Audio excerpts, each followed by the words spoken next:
আমারো প্রাণে গভীর গোপন মহাপন সে কি। আজকের ব্লগটা আমি শুরু করলাম আমার মায়ের গান দিয়ে, কারণ আজকে 22শে শ্রাবণ। রবীন্দ্র চর্চাটা আমি ছোটোবেলা থেকেই দেখে আসছি।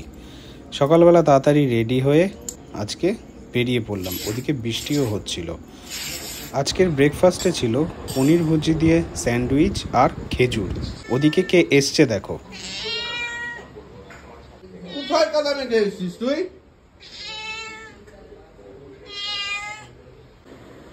অঙ্কিতা আসেনি। আমি তাড়াতাড়ি পুজো দিয়ে কাজে বসে পড়লাম, কারণ আজকের দিনটা হেকটিক হতে চলেছে। রূপঙ্কর বাগচির আপকামিং অ্যালবামের একটা এডিটিং আমার প্রোডাকশন হাউস থেকেই হবে। কাজের জায়গায় অনেক রকম ডিস্ট্র্যাকশন আসে, তাই জন্য অলওয়েজ স্টে ফোকাসড। আর হ্যাঁ, একটা কথা, 4 বছর আগে সানডে স্ন্যাক্স নামে আমার একটা ক্লাউড কিচেন ছিল, যেটা আবার রিওপেন হয়েছে মায়ের নামে পাপিয়াস কিচেন বলে, যেটা সুইগি অ্যান্ড জোম্যাটোতে অ্যাভেলেবেল। আমাদের চিকেন কাটলেট, চিকেন কবিরাজি আর রোলগুলো ডেফিনেটলি ট্রাই করো।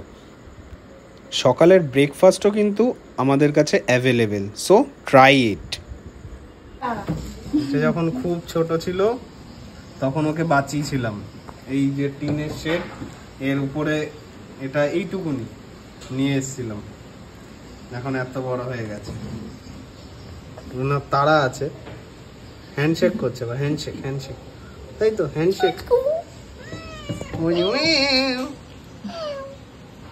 দুপুরে খেলাম ভাত, ডাল, আলু পোস্ত আর বেগুন উচ্ছে। আমাদের অফিসে বিজয় এসছে। তারপর বিজয়, অনেকদিন পরে বিজয় এসছে। আজকে আর ডিনার করতে বাড়ি আসিনি, কারণ বোনের কাছে যাবো রাখি পড়তে। ওদিকে রূপঙ্কর বাগচির কাজটা ভালোভাবে ডান করতে পেরে খুব স্যাটিসফাইং লাগছিল। বোন পুরো ওয়েস্ট বেঙ্গলে 4th হয়েছে, এই যে সার্টিফিকেটটা, আহা হা হা হা, প্রাউড অফ মাই বোন।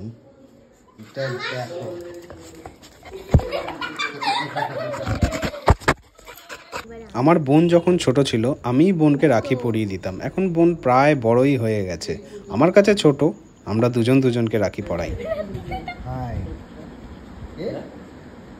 এই হলো আমার রাতের ডিনার, পনির রোল, আর সুইগিতে অর্ডার চলে এসেছিলো বলে রেডি হচ্ছিল চিকেন রোল। তোমরাও ট্রাই করো। দিনটা যখন শেষ হয়ে যায় আমার মাথায় হাজারো চিন্তা জমাট বাঁধে। ডেফিনেটলি আমি ক্লান্ত হয়ে যাই, তাছাড়াও প্রচুর চিন্তাও মাথায় ঘুরতে থাকে। আমিও একটু লেখালেখি করে নিই। কাল দেখা হচ্ছে, টাটা।